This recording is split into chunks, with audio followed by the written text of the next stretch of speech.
In the turbulent skies over South Asia, the air is thick with more than just clouds. Well, it is filled with the ever-present spectre of advanced military threats. Pakistan, situated in a complex and often volatile neighborhood, faces a strategic imperative to secure its airspace.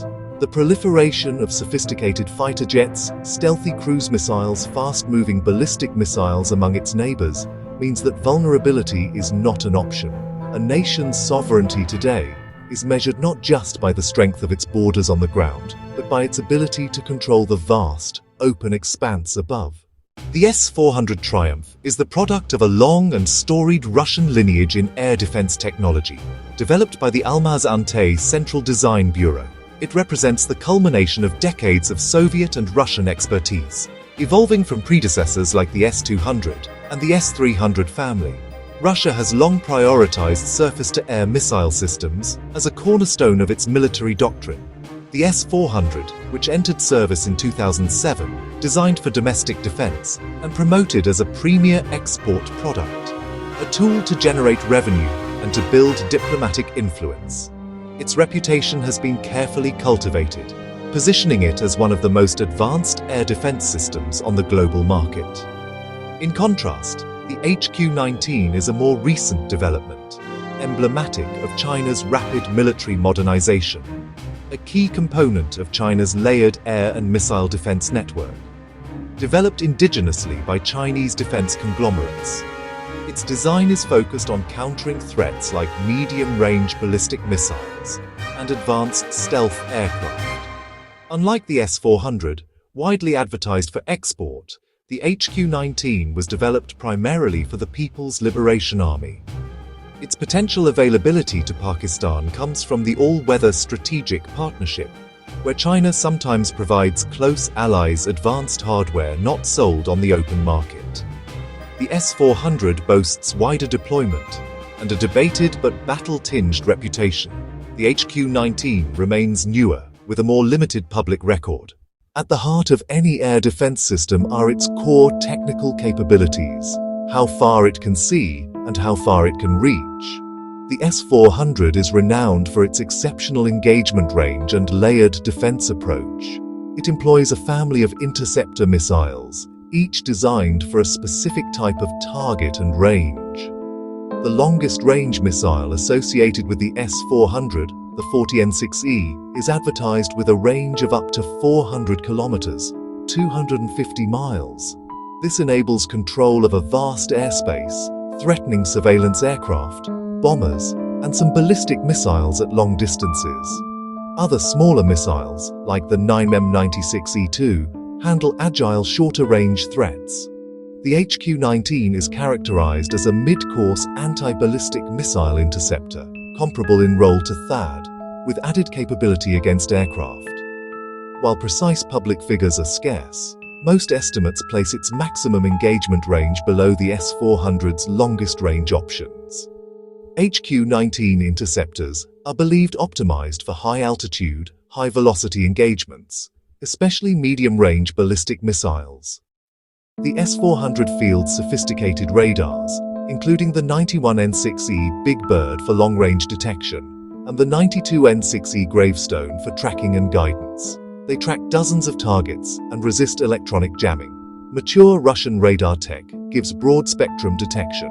China equips the HQ-19 with modern AESA radars, offering multi-target tracking, jamming resistance and flexibility. Differences in waveforms and signatures may suit South Asian threats and complicate adversary EW. In modern warfare, static defenses are often the first to be targeted and destroyed. The ability to move, or, shoot and scoot, is a critical survival trait. The S-400 is a mobile system. Launchers, radar units, command posts, mounted on high-mobility trucks. A standard battery can reportedly deploy from travel to combat in about 5 to 10 minutes.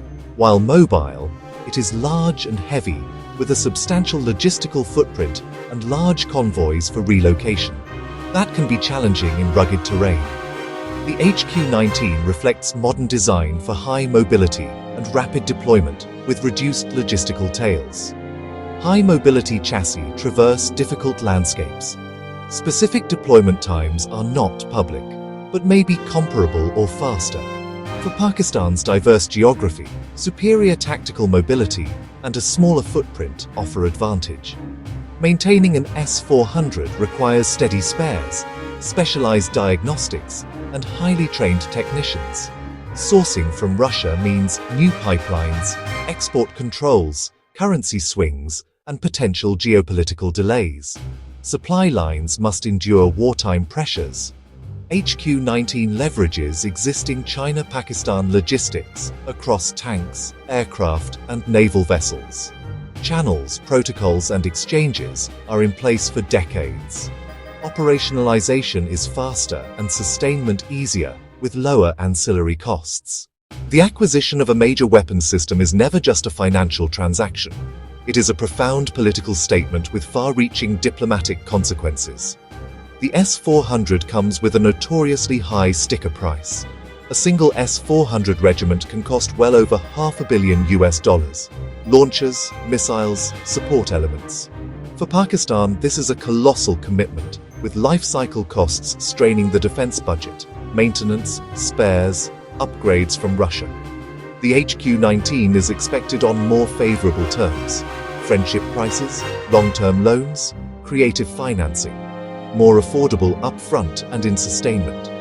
Greater chances of technology transfer, and partial domestic production reduce dependency. Buying the S-400 would force Islamabad into a treacherous geopolitical landscape. The US has Katsa to punish big defense deals with Russia.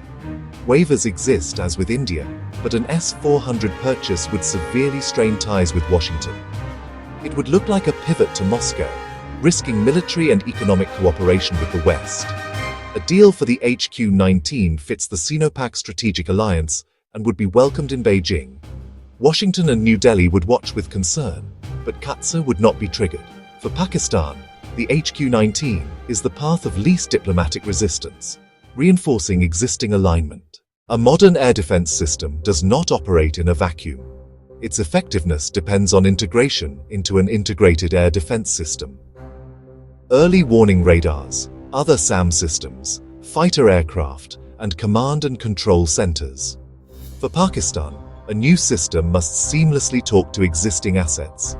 With a predominantly Chinese technological ecosystem, the HQ-19 likely offers an integration advantage. Compatible data links, communication protocols, and C2 philosophies can reduce time, cost, and technical challenges. Smooth integration lets radar data reach an HQ-19 battery fast and coordinate with fighter patrols, yielding a cohesive, resilient defense. Introducing the Russian S-400 presents a formidable integration challenge. Russian data links, software, and operational standards. It would likely need special translator interfaces and extensive software engineering. Any hitches could create dangerous seams in the air defense network. The human element matters, training and doctrine. Pakistan's personnel have decades with Chinese systems. HQ-19 training builds on that. Training for the S-400 means starting from scratch, a new operational philosophy and maintenance methodology, likely in Russia. Achievable, but with greater investment in time, resources, and human capital, compared to adopting another advanced system from a familiar supplier. The choice between the S-400 Triumph and the HQ-19 is a classic strategic dilemma. S-400 Triumph HQ-19, pitting a globally renowned battle-tested system against a highly capable but less proven option from a closest ally. The S-400 undeniably offers superior performance in one key metric: extreme long-range engagement. If cost and political fallout were no object, it would be the clear winner and gold standard in strategic air defense.